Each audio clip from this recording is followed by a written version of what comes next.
सब लोग कहते हैं कि ये निषाद समाज जल्दी सुधरने वाला नहीं है।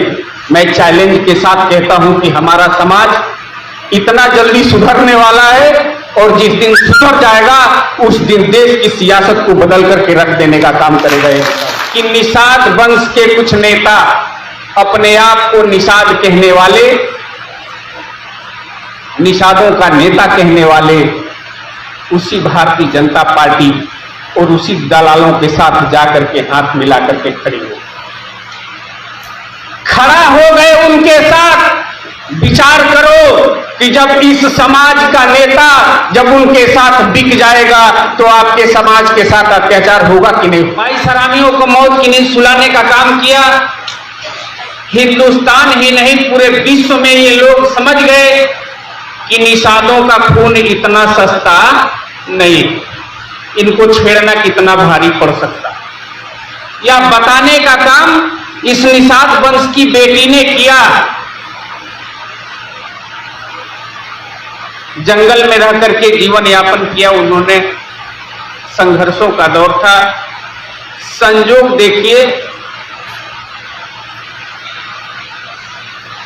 जंगल से जेल चली गई, जेल में काफी दिनों तक रही, लेकिन नेताओं की नजर पड़ी, अपने समाज के नेताओं की नजर पड़ी। अपने समाज के नेता आज वो भी इस दुनिया में नहीं है, मैं उनके चरणों में भी श्रद्धासुमन पुष्प अर्पित करता हूं। मनोहर लाल निषाद जी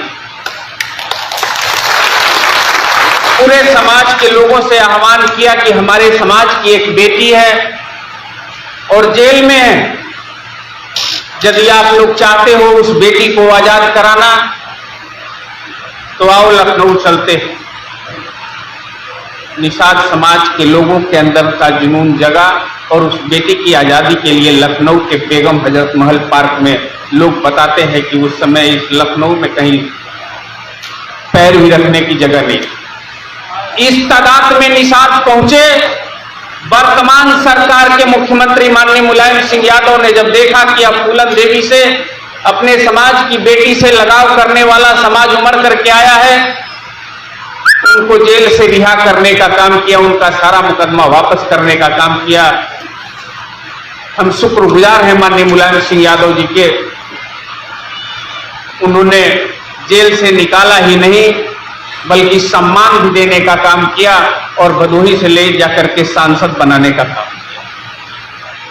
देश की सबसे बड़ी पंचायत लोकसभा में जब वो पहुंची तो जो उनके साथ तकलीफें हुई थी, जो घटनाएं हुई थी, वो घटनाएं उनको याद सी आने लगी और लोकसभा में अपनी बात को कहने लगी कि हमारे देश में आज भी इस देश के गरीबों के साथ जानवरों जैसा सलूक किया जाता है, मेरे जैसा सलूक किया जाता है, इनके लिए भी कानून बनानी चाहिए।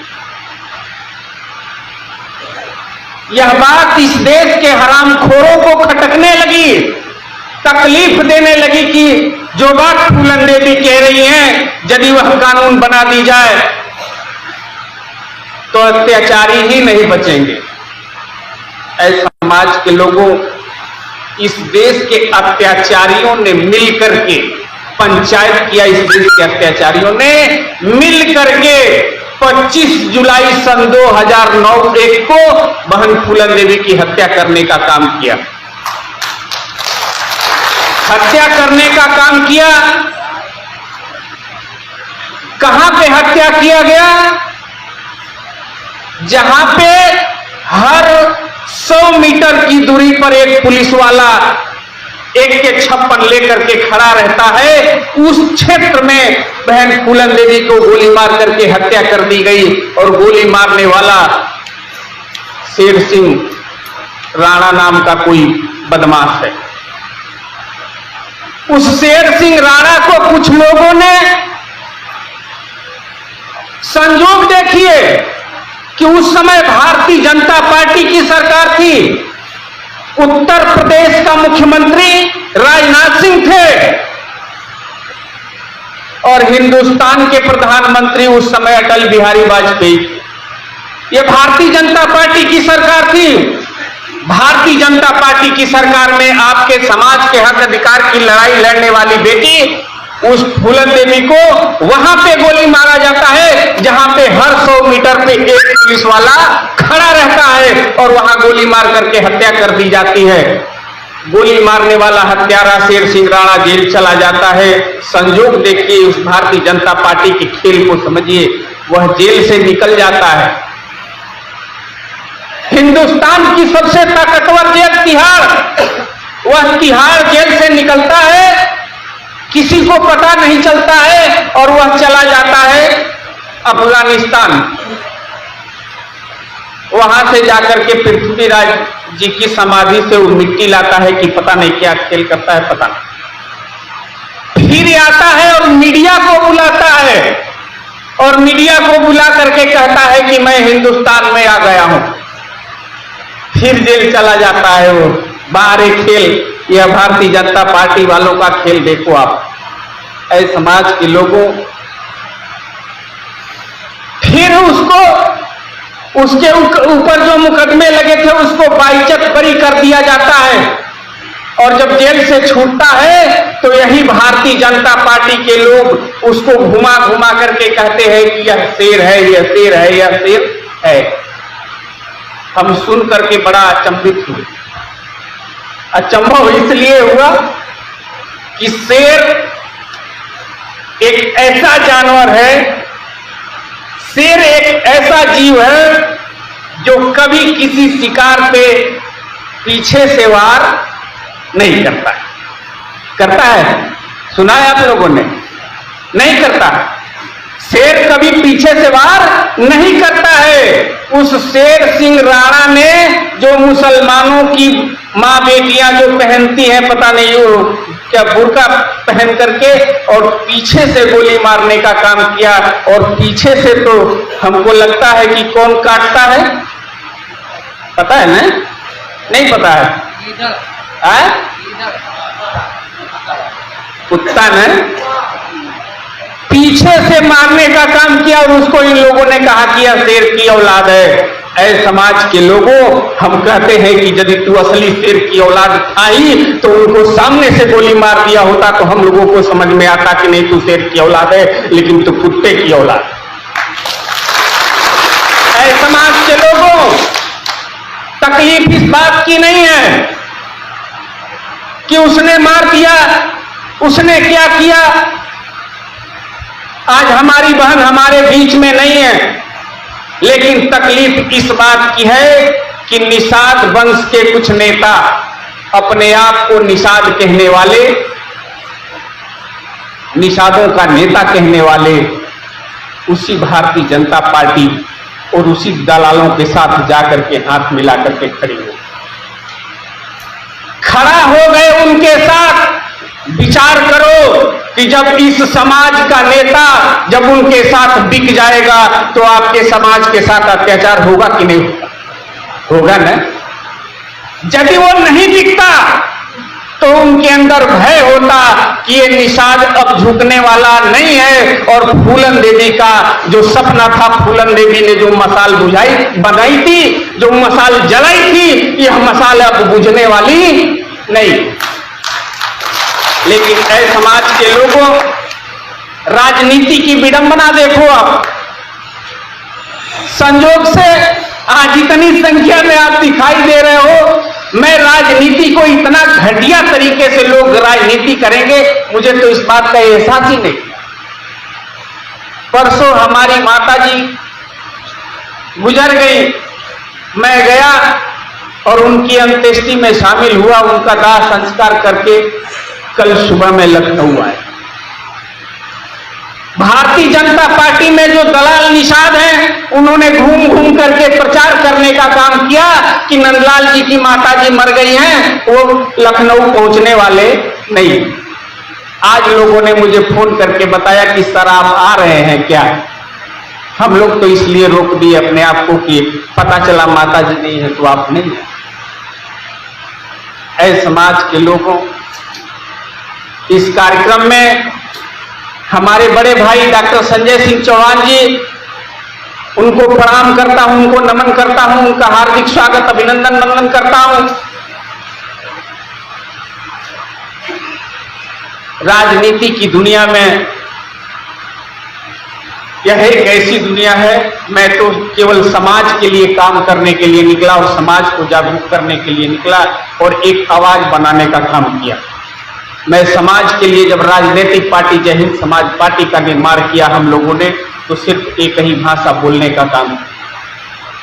हमारे चेहरे पर जाति मजहब धर्म संप्रदाय नहीं लिखा है और निषाद किसी जाति का नाम नहीं है।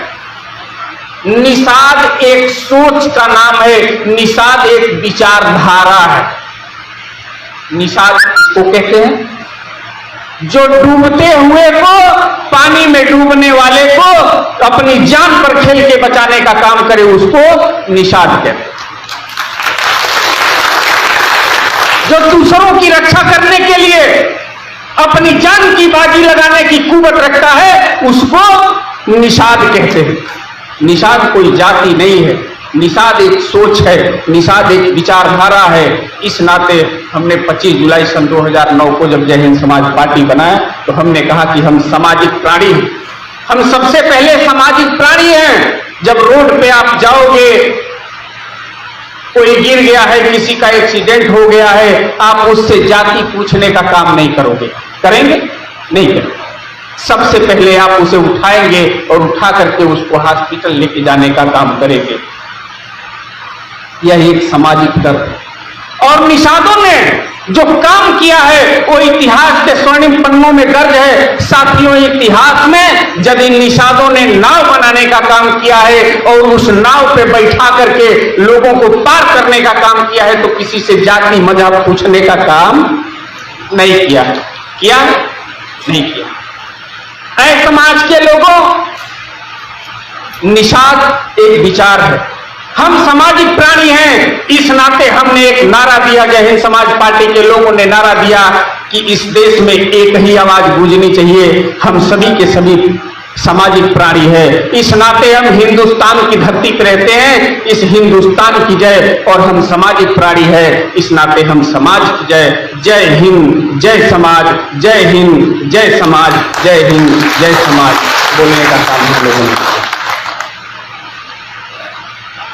लेकिन कुछ दिनों बाद हमने देखा कि विडंबना हुई। लोग रूढ़िवादी परंपराओं में जीने वाले लोग हैं। हमारे ही समाज में कुछ नेता पैदा हुए और निषाद राज की फोटो लेकर के आरती कराना शुरू कर दी। उसके ऊपर लोगों ने पैसा देने का काम किया, व्यवस्था हो गई, वो बिकना शुरू कर दिया, अपने परिवार का भरण पोषण करना शुरू कर दिया, परिवार के लिए लोगों को व्यवस्था करना शुरू कर दिया। ऐ समाज के लोगों, आज फूलन देवी हमारे बीच में नहीं है, हमारी मां भी हमारे बीच में नहीं है। हम चाहे किसी के नाम पे आरती करते रहें, भजन करते रहें, हमें कुछ मिलने वाला नहीं। यदि मिलने वाला है आपको, सिर्फ एक व्यवस्था है, वो स्कूल की व्यवस्था है। इस नाते नंदलाल निषाद आप सबसे हाथ जोड़ करके निवेदन करता है कि आप लोग अपने बच्चों को स्कूल जरूर भेजने का काम करेंगे। जब स्कूल में आपका बच्चा जाएगा तो वह डॉक्टर बनेगा, इंजीनियर बनेगा और नेता बनेगा, ताकि समाज के हक अधिकार की लड़ाई लड़ने का काम करेगा। जब जाकर के आपका समाज का विकास होने वाला है। अभी कुछ दिन पहले हमने सोशल मीडिया पर देखा कि पहले तो उनकी आरती करवाता था वो, अब अपनी खुद की आरती करवाना शुरू कर दिया है। अब वो कह रहा है कि अब हमारी आरती करो, हम ही निषाद राय से बड़े हो गए हैं। ऐसे समाज के लोगों, इस बात को समझना पड़ेगा आपको। किसी की आरती और भजन करने से 33 करोड़ देवी देवता पैदा हो गए इस देश में, और हम लोगों ने 33 करोड़ देवी देवताओं की पूजा किया और अब तक करते आए। पता है क्यों हो गए? कंपटीशन में देवता पैदा होते चले गए। एक पंडित जी बताए कि ये देवता बहुत विद्वान हैं, इनके आगे पूजा करने से काम चल जाएगा।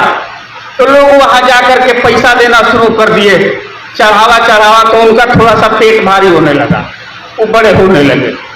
तो दूसरका देखा, सिर नहीं रह गया तो कहा कि अच्छा अब हम दूसरका देवता बनाएंगे। तो उसने दूसरका देवता बना लिया। ये देवताओं की दुकान खोलते खोलते 33 करोड़ देवताओं को बनाने का काम किया इन लोगों। समाज के लोगों, सबसे बड़ा विषय है, जब तक शिक्षा नहीं होगी तब तक आपको न सामाजिक दर्द का एहसास होगा, सामाजिक संवेदना का एहसास होगा, न सामाजिक कुरीतियों का एहसास होगा। सबसे बड़ी इस दुनिया में कोई ताकत है और सबसे बड़ी व्यवस्था कोई देने वाला है तो वह स्कूल है। इसलिए अपने बच्चे को किसी भी हाल में, हम जानते हैं कि हमारे समाज के लोग क्या करते हैं, नदी नाले में जाके सुबह सीधा टेंगना पहिना को मूड़ी दबा के काम चलाते हैं। आप मछली पकड़ो, कुछ भी करो, लेकिन अपने बच्चे को पढ़ाई में भेज, वह पढ़े।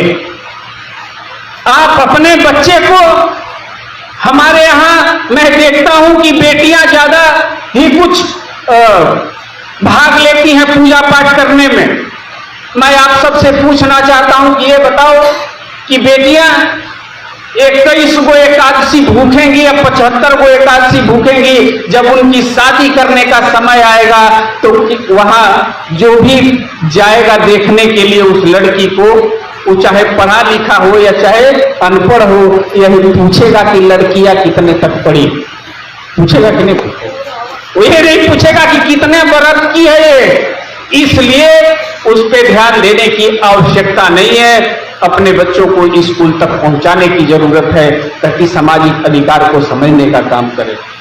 ऐ समाज के लोगों, आपसे यही प्रार्थना करता हूं मैं, और पूरी आशा करता हूं, पूरी उम्मीद है कि जो बहन फूलन देवी ने मशाल जलाई थी, उस मशाल को हम बुझने नहीं देंगे, चाहे जान की अंतिम सांस तक चली जाए, लेकिन फूलन देवी की आवाज को बुझने नहीं। जब यहां पे कार्यक्रम, हम क्या बताएं आपसे कि फूलन देवी एक ऐसी देवी थी कि जब वो जिंदा थी तो जेल में थी, मरने के बाद उनकी मूर्ति भी भारतीय जनता पार्टी की सरकार वालों ने जेल में रखने का काम किया है। आप बताओ ऐ समाज के लोगों, उसको भी आजाद कराना है, आप चाहते हो कि नहीं चाहते हो? बताओ, चाहते हो कि नहीं चाहते हो? यदि चाहते हो तो आपको संकल्प लेना पड़ेगा। ऐ समाज के लोगों, वह संकल्प लेना पड़ेगा। आजाद कैसे होगी मैं बताता हूं। आज 25 जुलाई बहन फूलन देवी की शहादत का दिन है। आज आप सबको संकल्प लेना पड़ेगा कि यदि एक महिषासुर की हत्या करने वाली दुर्गा को इस देश में पूजा जाता है और उसके नाम पे मंदिर बनाने का काम किया जाता है, ऐ मल्लाहो, ऐ निषादो, संकल्प लो आज 25 जुलाई को कि 22 महिषासुरों को मारने वाली वीरांगना फूलन देवी हमारे समाज की दुर्गा से भी बढ़कर थी।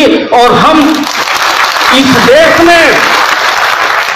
देश में भारतीय जनता पार्टी वाले श्री राम का यदि मंदिर बनाते हैं, हम बहन फूलन देवी के नाम का मंदिर जरूर बनाएंगे और उसमें उनकी मूर्ति की पूजा करने का संकल्प लेते हैं।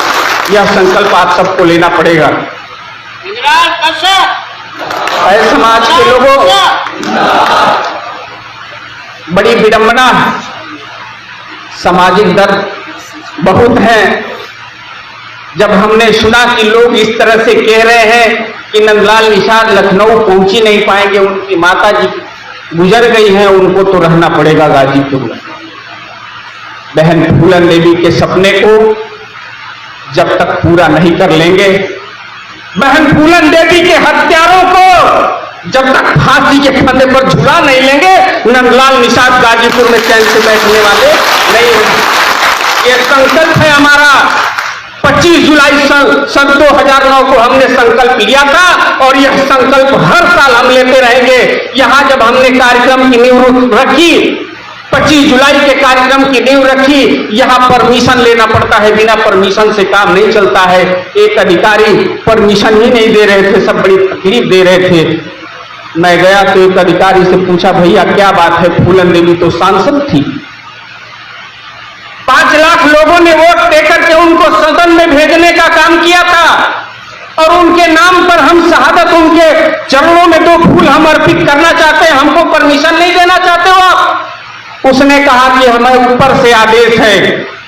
हमने कहा कि यदि ऊपर से आदेश है तो उसको हमें लिख करके दे दो, और लिख करके सिर्फ इसलिए दे दो कि हमें याद रहेगा कि ये ऊपर का आदेश है। जो ऊपर बैठा है, हम 25 जुलाई को संकल्प ले लें कि जब तक उसको नीचे गिराकर मिट्टी में गाड़ नहीं देंगे तब तक हम चैन से बैठने वाले नहीं। साफ सुथरी बात है। समाज के लोगों, जय हिंद समाज पार्टी के एक एक सिपाही, एक एक मिसाल से निवेदन है मेरा कि उनके फूलन के सपने को हम साकार होते देखना है। आप सबको अपनी आने वाली पीढ़ी को देखना है। राजनीति की दुनिया में जब हमने एंट्री मारी, हम समाज के लिए सीने में दर्द थी, उस दर्द को लेकर के समाज को जगाने निकले तो पता चला कि राजनीति कहते किसे हैं हमें तो पता ही नहीं, लेकिन राजनीति कहते उसे हैं जो साफ झूठ बोली जाए। झूठ बोलने को राजनीति कहते हैं। मैं देखा कि एक समाज का नेता घूम घूम करके लोगों में झूठ बोला और कहा कि चलो तुम लोगों को आरक्षण दिलवाएंगे। बोला ना, लखनऊ बुलाया होगा उसने, आरक्षण के नाम पे बुलाया, आरक्षण के नाम पे आप सबको बुलाया। आप सबको आरक्षण मिला? नहीं मिला। आपको आरक्षण नहीं मिला, लेकिन उसको आरक्षण मिल गया। उसका एक बेटा सांसद हो गया, एक बेटा विधायक हो गया, और खुद सरकार में मंत्री बन के बैठा है। जानते हैं ना, मिल गया कि नहीं मिल गया आरक्षण उसको? ऐसे समाज के लोगों, आप भी अनाज खाते हो। सब लोग कहते हैं कि ये निषाद समाज जल्दी सुधरने वाला नहीं है। मैं चैलेंज के साथ कहता हूं कि हमारा समाज इतना जल्दी सुधरने वाला है, और जिस दिन सुधर जाएगा उस दिन देश की सियासत को बदल करके रख देने का काम करेगा ये निषाद।